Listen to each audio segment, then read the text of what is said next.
एक बार गौतम बुद्ध अपने कुछ भिक्षुओं के साथ एक प्रवचन सभा में बैठे थे। उस सभा में बुद्ध के चाहने वालों से ज्यादा बुद्ध के शत्रु थे। यहाँ तक कि जिसने वह प्रवचन सभा आयोजित करी थी वह भी बुद्ध से ईर्ष्या करता था। सभा का आयोजन राजा के महल में हुआ था, इसलिए राज्य के सभी मुख्य लोग वहां उपस्थित थे।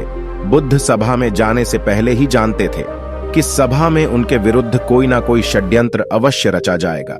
सभा में जाने से पहले बुद्ध का शिष्य आनंद बुद्ध को चेताया है कि बुद्ध आपको वहां नहीं जाना चाहिए, वहां के लोग आपके साथ दुर्व्यवहार करेंगे। न जाने उन्होंने आपके विरुद्ध कैसा षड्यंत्र रच रखा हो, लेकिन बुद्ध अपनी करुणा के चलते वहां जाने से खुद को नहीं रोक पाते। सभा की शुरुआत होती है। बुद्ध के साथ कुछ तीखे प्रश्नों से बुद्ध से ईर्ष्या करने वाले लोगों का यह प्रयास होता है कि बुद्ध से कोई ऐसा प्रश्न पूछा जाए जिसका उत्तर बुद्ध ना दे सके, परंतु बुद्ध सभी प्रश्नों के उत्तर बड़ी ही सरलता से दे देते हैं। सभा में उपस्थित लगभग सभी लोग अपने अपने प्रश्न पूछ लेते हैं और उन्हें उनके उचित उत्तर भी मिल जाते हैं। अचानक वहां एक स्त्री आती है और बुद्ध से कहती है, आप ध्यान की बात करते हैं, आप ज्ञान की बात करते हैं, आप सत्य की बात करते हैं, आप लोगों को सत्य के मार्ग पर चलाने की जिम्मेदारी लेते हैं, परंतु क्या आपके भीतर तनिक भी दया नहीं? क्या आपको मुझ अबला की कोई चिंता नहीं जिसे आपने गर्भवती बनाकर छोड़ दिया है? क्या आपको मेरे पेट में पल रहे बच्चे की कोई चिंता नहीं? उस स्त्री की बात सुनते ही सभा में हड़कंप मच जाता है। सभी लोग एक दूसरे से बातें करने लगते हैं। उस सभा का ही एक व्यक्ति खड़ा होता है और कहता है, अरे स्त्री के सौंदर्य के सामने तो बड़े बड़े ज्ञानियों ने घुटने टेक दिए, फिर ये बुद्ध क्या है? फिर कोई और खड़ा होता है और कहता है, हमें बुद्ध से यह उम्मीद नहीं थी कि बुद्ध इतना नीचे गिर जाएंगे। इसी तरह से सभा के बहुत सारे लोग खड़े होते हैं और बुद्ध को भला बुरा कहते हैं। बिना सत्य को जाने ही कि सत्य क्या है, लोग बुद्ध को भला बुरा कहना शुरू कर देते हैं। जब सभी लोग अपने अपने मन की भड़ास निकाल लेते हैं, तब राजा कहता है, बुद्ध आप अपनी सफाई में क्या कहना चाहेंगे? राजा भी बुद्ध ईर्ष्या करता था। वह चाहता था कि बुद्ध बदनाम हो जाए। यहाँ पर एक आवश्यक बात आपको समझनी चाहिए कि इस सारी घटना का बुद्ध पर कोई असर नहीं था। ना तो लोगों के अपशब्दों का बुद्ध पर कोई असर था और ना ही उस स्त्री के झूठे आरोप का। जानते हो क्यों?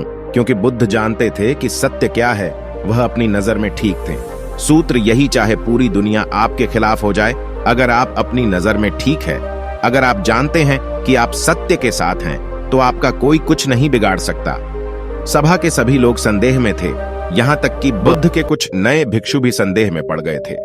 लेकिन बुद्ध जानते थे कि वह क्या है और यही आवश्यक था, इसीलिए उनके चेहरे पर 1% भी बदलाव नहीं आया था। राजा बुद्ध से कहता है, बुद्ध क्या आप अपनी सफाई में कुछ कहेंगे?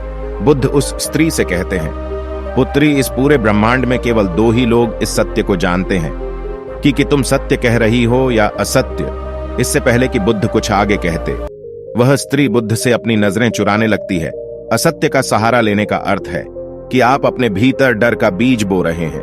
अब यह बीज जैसे जैसे वृक्ष बनेगा, वैसे वैसे आपकी समस्याएं बढ़ती जाएंगी।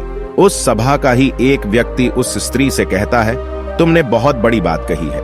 अगर यह गलत साबित हो गई तो तुम जानती हो ना कि तुम्हें क्या दंड दिया जाएगा। उस व्यक्ति की बात सुन उस स्त्री के हाथ पैर कांपने लगते हैं और वह तेजी से वहां से भागने लगती है। तेजी से भागने के कारण उस स्त्री ने अपने पेट से जो गठरी बांध रखी थी वह खुलकर जमीन पर गिर पड़ती है और सत्य सबके सामने आ जाता है। उस स्त्री ने अपने पेट से गठरी इस तरह से बांध रखी थी जिससे लग रहा था कि उसके पेट में बच्चा है। राजा उसी समय उस स्त्री को बंदी बनाने का आदेश देता है, परंतु बुद्ध के कहने पर उस स्त्री को क्षमा कर दिया जाता है। एक बात हमेशा याद रखना कि धैर्य और आपकी ही नजरों में सही होना आपको बड़ी से बड़ी समस्या से बचा सकता है।